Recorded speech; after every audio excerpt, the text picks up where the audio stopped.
Picture this. It's a typical workday. You're behind the wheel of a massive concrete mixer, a 40-ton beast. Behind you, a giant drum is spinning, keeping liquid stone in motion, the very foundation of our modern world. But suddenly, everything goes wrong. You're stuck in a deadlocked traffic jam, or even worse, you hear a sharp metallic grind from the back. The rotation stops. In that moment, any experienced driver will break into a cold sweat. Why? Because a stationary drum is the beginning of the end. You aren't looking at a clock anymore. You're looking at a chemical reaction that has no pause button.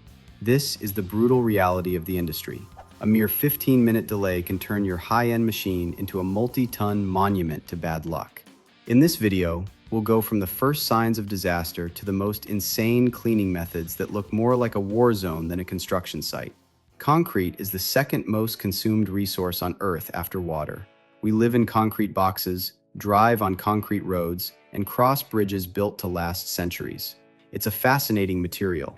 It leaves the plant with the consistency of thick, sour cream, but it has the temperament of a spoiled child.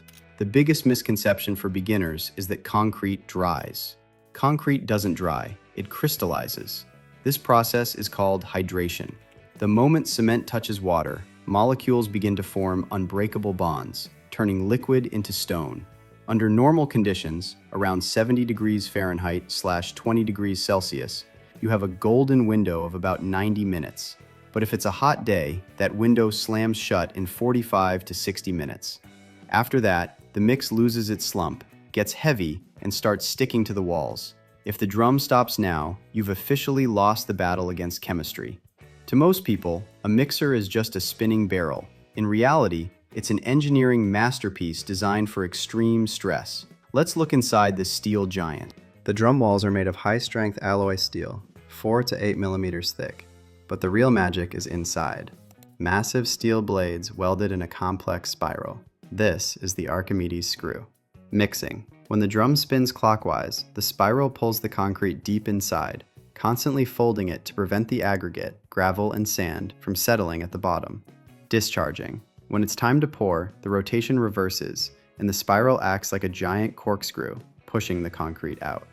A standard modern mixer carries between 9 to 15 cubic yards, 7 to 12 cubic meters of concrete. Since 1 cubic yard weighs about 4,000 pounds, 1 cubic meter is 2.4 tons, you have a moving mass of 60,000 pounds spinning behind your head. To rotate this weight, the truck uses a heavy-duty hydraulic system powered by the engine and a massive planetary gearbox to transfer that brutal torque to the drum. But as soon as that motion stops, gravity takes over. The heavy stone sinks, the cement paste fills the gaps, and the concrete takes a death grip on those very Archimedes blades.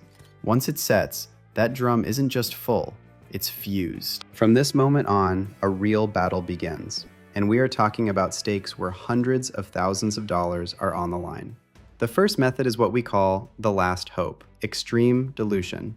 If the drum is still showing signs of life and spinning even slightly, the driver goes for the most obvious but tricky move.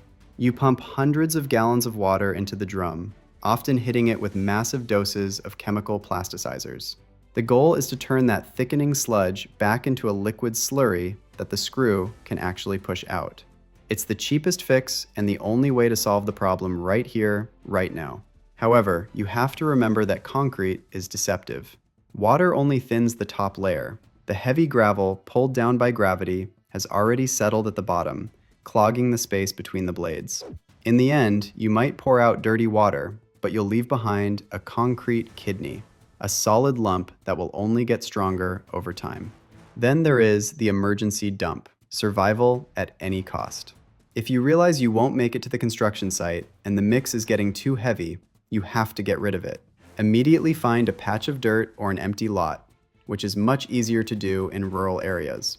In this case, it's better to pay a massive environmental fine and spend money on renting an excavator to clean up that concrete pancake later than to leave it inside your truck. This truly saves the mixer and preserves your most expensive asset, the equipment itself. But it's not always an option. In a big city, dumping 10 yards of concrete onto the asphalt in a downtown area isn't just a fine, it's a guaranteed way to lose your company's operating license. The third and most popular method is one you've definitely seen in videos on social media. A worker crawls inside with a sledgehammer and a jackhammer and starts blasting away. This is a job for true kamikazes.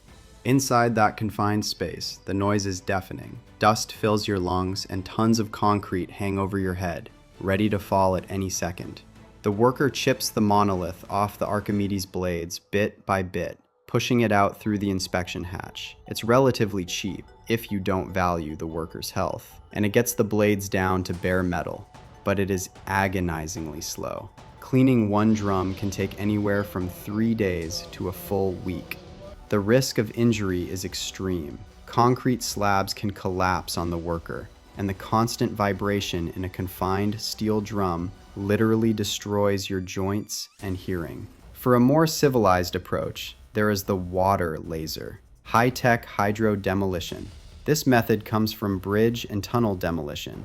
It uses ultra-high pressure units reaching up to 40,000 psi. A water jet this powerful cuts through concrete like butter, but it softly bypasses the steel structures, leaving the drum and blades undamaged. A robotic arm or an operator in heavy protective gear literally washes the stone away. The speed and surgical precision are on a different level, and the steel remains untouched, meaning the drum's structural integrity isn't compromised by sledgehammer blows. Finally, we have the most spectacular yet desperate principle: gas and explosives. This is the stuff of legends in old-school garages, something you won't find in any official manual. Flammable gas is pumped into the drum, or small directional explosive charges are set. Now, I strongly advise you not to try this unless you are a professional. The idea is that the shock wave creates a network of microfractures in the concrete, causing it to shatter so it can be easily removed. If you're lucky, the concrete peels off the walls in a split second, but there are zero guarantees. You could either clean the mixer or end up with a burning truck. One wrong move and you aren't a hero. You're a lead story on the evening news. When everything we've talked about fails, or the concrete inside reaches a high-strength grade like M500, becoming tougher than granite, the end game begins. A heavy excavator with a hydraulic hammer pulls up to the truck. Often, the drum has to be sliced in half with a cutting torch, like an eggshell, just so the heavy machinery can gnaw out the contents. After an operation like this, the drum is beyond repair. It's sold for scrap, and the owner is left with no choice but to order a brand new unit. This is the point of absolute financial defeat. If you thought the scariest part of this story was swinging a sledgehammer inside a cramped steel womb, you were wrong. The real horror starts when the company owner or an insurance adjuster opens their calculator. And if an internal investigation proves the driver was at fault for the set concrete, their life becomes a financial nightmare. A new mixing drum is a sophisticated piece of equipment made of specialized steel with a built-in auger system. Prices today start at $20,000 for budget models and easily soar past $40,000 for premium brands like Liebherr or Putzmeister. But buying it is only half the battle. You still have to pay for the removal of the old monolith, the installation of the new drum, calibrating the hydraulic drives, and reconnecting all the control systems and sensors. In total, the repair can cost an experienced operator an entire year's salary. There are even worse scenarios. When concrete hardens unevenly, the truck's center of gravity shifts. If the drum jams while the multi-ton mass of concrete is stuck on one side, the truck becomes a rolling death trap. Taking a turn with that kind of dead weight can easily flip the vehicle over. This is where the numbers become astronomical. A modern mixer on a Volvo, Scania, or Kenworth chassis costs anywhere from $250,000 to $350,000. Being a mixer driver isn't just about steering a wheel. It's about constant management of time and chemistry. However, not everything depends on the person behind the wheel. A huge part of the responsibility falls on the logisticians. In this business, every minute counts. A dispatcher's mistake, sending a truck into heavy road work, or a delay with the concrete pump on site are direct steps toward a catastrophe. We've seen just how complex and grueling the life of a mixer can be. The immense weights, the specific stresses, and the constant battle with physics force engineers to come up with incredible tricks when designing these trucks. Speaking of engineering tricks, You've probably noticed a strange detail while driving on the highway. Have you ever wondered why some heavy trucks and dumpers have wheels hanging in the air, not even spinning? It might look like a breakdown or a forgetful driver, but it's actually a brilliant technical solution that saves the roads and thousands of dollars in fuel.